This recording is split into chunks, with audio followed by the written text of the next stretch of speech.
반갑습니다. 붓다의 복과 지혜입니다. 오늘은 허공과 같은 마음을 관할 수 있다면 그것이 바로 열반이다. 이 특별한 영상은 불교의 깊은 가르침에서 온 인사이트와 명상을 통한 내면의 평온을 탐험합니다. 여러분과 함께 부처님의 진리를 살펴보고 그로부터 영감을 받아 우리의 삶에 조금 더 깊이와 의미를 부여하고자 합니다. 부처님이 가르쳐 주신 대로 우리는 모두 내면의 평화와 깨달음을 찾는 여정을 걷고 있습니다. 허공과 같은 마음을 관할할 수 있다면 우리는 불안과 스트레스에서 벗어나 여유로움을 찾을 수 있을 것입니다. 이것이 바로 열반의 길이자 진정한 행복과 이해의 문을 열어가는 것입니다. 자, 그럼 허공과 같은 마음을 관할 수 있는 그 열반의 길을 떠나볼까요? 옛날 어느 마을에 스님이 살고 있었습니다. 이 스님은 항상 마을 주민들에게 부처님의 가르침을 전하면서 그 깊은 진리를 설명해 주곤 했습니다. 어느 날 한 청년이 스님에게 다가와 말했습니다. 스님, 부처님의 진리에 대해서는 들어봤지만 실제로 무엇인지 이해가 안 가요. 어떻게 해야 부처님의 가르침을 내 삶에 적용할 수 있을까요? 스님은 청년에게 한 가지 이야기를 했습니다. 옛날 옛적 한 사람이 산속으로 들어가서 명상을 하는 법을 배우려고 했습니다. 그 사람은 명상의 기술을 알려주는 스님에게 찾아갔습니다. 스님은 말했습니다. 마음을 허공처럼 공존시켜 보세요. 허공처럼 자유롭게, 맑게 마음을 두세요. 청년은 스님이 가르쳐준 대로 산속에 가서 명상을 시작했습니다. 그러나 처음에는 마음이 허공처럼 공존하는 느낌을 전혀 느끼지 못했습니다. 계속해서 노력하던 어느 날 갑자기 그는 마음이 가벼워지고 투명해지는 것을 느꼈습니다. 마치 허공처럼 마음이 자유로워진 듯한 느낌이었습니다. 청년은 스님에게 돌아가 말했습니다. 이제 이해했어요. 마음을 허공처럼 두면 자유로워지고 평화로워집니다. 스님은 미소를 지으며 이야기를 이어갔습니다. 맞아요. 부처님의 진리는 마음을 허공처럼 두는 것과 같아요. 처음에는 어려울 수 있지만 계속 노력하고 실천하다 보면 그 깊은 평화와 행복을 찾을 수 있을 거예요. 첫 번째로, 옛날부터 부처님의 가르침 중 하나는 마음을 허공과 같이 비워두어야 한다는 것이었습니다. 어느 날 부처님이 제자들에게 이와 관련된 비유를 통해 깊은 가르침을 전하셨습니다. 어느 날 부처님은 마을에 사는 한 제자에게 다가가셨습니다. 부처님은 제자에게 마음을 허공처럼 비워두는 것은 어떤 의미일까? 라고 물으셨습니다. 제자는 고민하다가 아마도 마음을 공허하게 비워두면 세상의 염려와 매이지 않아서 마음이 평온해질 것 같습니다. 라고 답했습니다. 부처님은 미소를 지으시며 이야기를 시작했습니다. 그렇게 말이다. 마음을 허공처럼 비워두면 세상의 염려와 욕망, 고민이 들어올 공간이 줄어들어 마음이 가볍고 평온해집니다. 하지만 그것만이 아니지요. 그리고 이어서 부처님은 한 이야기를 통해 더 깊은 의미를 설명했습니다. 옛날 어느 마을에 혹독한 가뭄이 찾아왔습니다. 모든 강이 말라버리고 땅도 갈라져 있었습니다. 마을 사람들은 물을 찾기 위해 몸부림쳤지만 아무리 노력해도 물을 찾을 수 없었습니다. 그때 한 스님이 나타나 마을 사람들에게 이렇게 말했습니다. 마음을 허공처럼 비워두라. 그리하면 물이 나올 것이다. 부처님의 가르침대로 마을 사람들은 마음을 허공처럼 비워두기 시작했습니다. 그리고 놀라운 일이 벌어졌습니다. 갑자기 하늘에서 비가 내리기 시작하고 강들은 새로운 물을 얻게 되었습니다. 마을은 생명을 찾은 것이었습니다. 마음을 허공처럼 비워두면 세상의 염려와 욕망은 더 이상 마음을 어지럽히지 않는다. 마음의 허공은 모든 것을 수용하며 수용함으로써 새로운 희망과 기회를 만든다. 허공은 언제나 자유롭게 흘러다니듯 마음도 자유롭게 흐르는 것이 진정한 평온이다. 염려와 욕망을 버리고 마음을 비워두면 새로운 삶의 빛과 햇살이 미소를 불러온다. 물이 마음을 찾아와 흐르듯 마음의 허공에 기대면 진리의 물결이 밀려온다. 허공에는 끝이 없듯 마음의 자유는 한계가 없다. 우리는 자유로워질 권리가 있다. 세상의 소음 속에서도 마음의 허공을 유지하면 내면의 고요를 유지할 수 있다. 마음을 비워두면 불필요한 짐을 지니지 않아도 언제나 가볍게 걸어갈 수 있다. 허공이 물을 담을 수 있는 것처럼 마음의 공백은 더 큰 사랑과 이해를 담아낸다.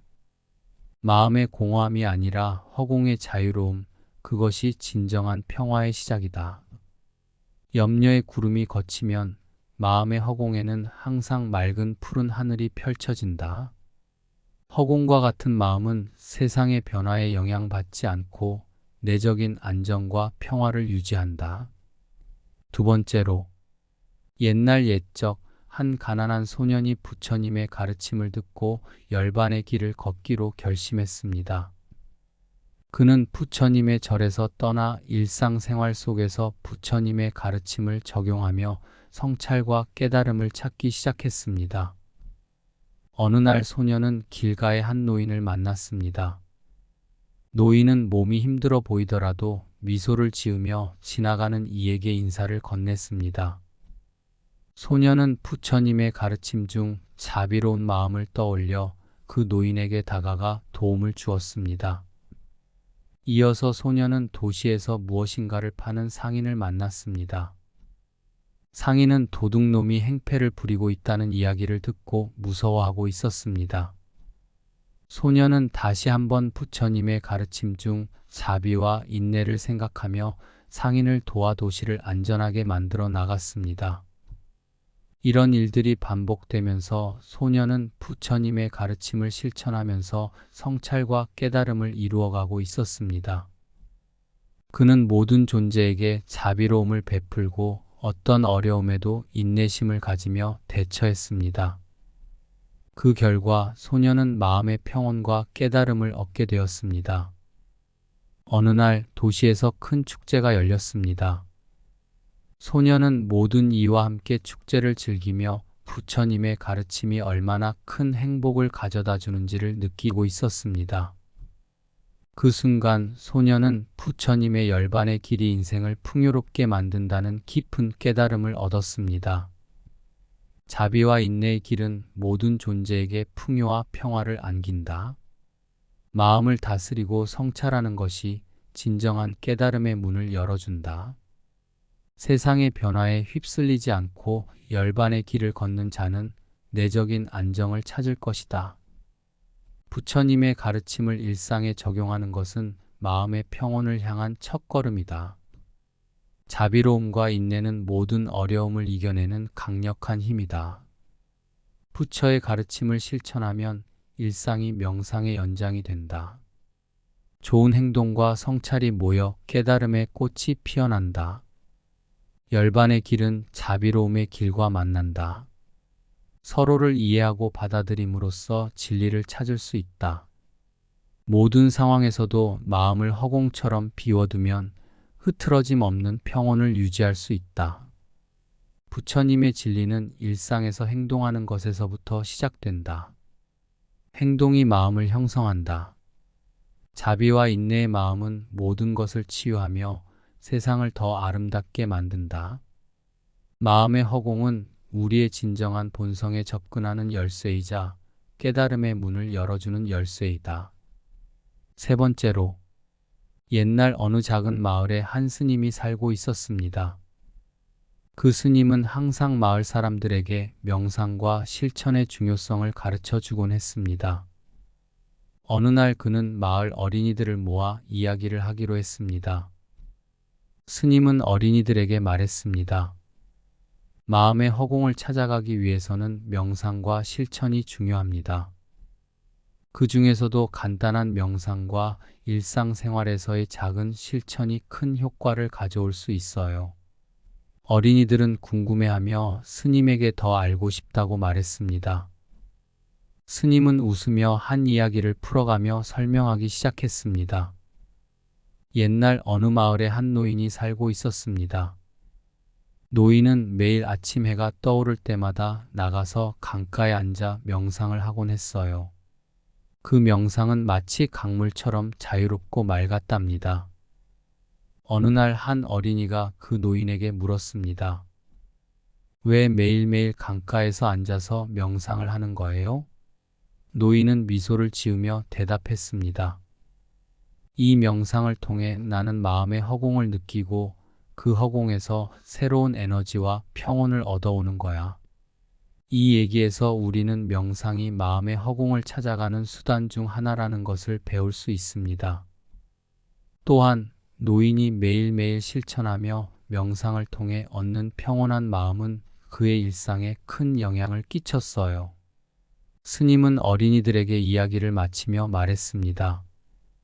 그러니까 여러분도 간단한 명상과 일상 속에서의 작은 실천을 통해 마음의 허공을 찾아가 보세요. 작은 노력이 큰 행복으로 이어질 수 있답니다. 어린이들은 스님의 이야기에서 영감을 받아 명상과 실천을 통해 자신의 마음의 허공을 찾아가기로 다짐했습니다. 그리고 그 노력이 일상에서 행복과 평온을 찾아가는 여정으로 이어졌습니다. 마음의 허공을 찾아가는 여정은 간단한 명상과 작은 실천에서 시작된다. 일상의 소소한 순간에 명상의 시간을 가져가면 마음의 평온을 발견할 수 있다. 작은 노력이 큰 행복을 만든다. 명상과 실천으로 마음을 가꾸자. 마음의 허공은 명상의 문을 열어주고 그 문을 통해 평화로운 세계를 찾을 수 있다. 매일매일의 명상은 마음의 정화 작업이며 그것이 일상에서 행복을 초래한다. 실천이 마음의 정화를 이끌어내고 정화가 깨달음의 꽃을 피운다. 소소한 명상이 마음의 노이즈를 차단하고 허공으로 향하는 길을 열어준다. 마음의 허공은 곧 실제의 풍요로움을 찾는 길이다. 일상에서의 작은 실천이 명상의 열쇠이며 그 열쇠로 마음의 문을 열 수 있다. 명상과 실천은 마음의 정화를 통해 불안과 걱정을 떨쳐내는 힘이다. 마음의 허공을 찾는 것은 마치 보물을 찾아가는 모험과도 같다. 부처님의 가르침을 실천하는 것은 마음의 여정에서 행복과 평온을 찾는 것이다. 이야기의 끝에서 마을 사람들은 부처님의 가르침에 따라 마음의 허공을 찾아가는 여정을 계속하고 있었습니다. 작은 소년, 열심히 일상에서 부처님의 가르침을 실천한 소년은 마을에 큰 영향을 끼쳤습니다. 어느 날 그 소년은 마을의 한 노인과 대화하게 되었습니다. 노인은 내 마음은 어떻게 이렇게 투명하고 고요한가? 라고 물어봤습니다. 소년은 미소를 지으면서 이야기를 나누었습니다. 저는 부처님의 가르침을 따라 명상과 실천을 통해 마음의 허공을 찾아가고 있어요. 그 결과로 내면의 안정과 행복을 발견하게 되었습니다. 노인은 깊게 고개를 숙이며 말했습니다. 부처님의 진리는 정말로 큰 힘이에요. 나도 함께 그 여정을 걷고 싶어졌어. 이렇게 마을에서는 부처님의 가르침을 실천하며 명상과 실천을 통해 마음의 허공을 찾아가는 여정이 계속되고 있었습니다. 마을 사람들은 서로를 이해하고 존중하며 평화로운 공동체를 이루어가고 있었습니다. 이렇게 마을은 부처님의 가르침을 토대로 평온하고 행복한 삶을 살아가고 있습니다. 마음의 허공은 모두에게 열려 있으며 부처님의 진리는 불교의 빛으로 마을을 비추고 있습니다. 이처럼 부처님의 가르침을 실천하는 과정에서 마을은 평화롭고 존경받는 곳으로 성장하고 있습니다. 허공에 물결치던 부처의 말씀, 마음의 허공, 찾아가는 여정. 불안의 바다에서 떠돌던 나그네. 부처의 가르침 길을 비춰주네. 명상의 섬, 평화의 은총. 허공을 향해 나아가는 여정. 고요한 밤, 별빛 속에 마음을 열어 부처님의 진리 빛나는 별처럼 세상의 소란을 거친 그 마음에 허공을 느끼며 걷는 여정. 열반의 길, 성찰의 나무 그늘. 부처의 지혜, 마음을 비워 펼쳐 마음의 허공을 찾아가는 여정은 부처의 가르침, 깊은 깨달음의 빛. 모두 함께 걷는 이 길 위에서 허공의 여정은 평화의 나라를 향해 부처님의 가르침이 우리에게 내린 평온과 행복에 빛나는 시간. 이상 붓다의 복과지혜였습니다. 오늘도 복지 구족한 날 되세요. 구독과 좋아요는 붓다의 복과 지혜를 밝히는 큰 등불이 됩니다.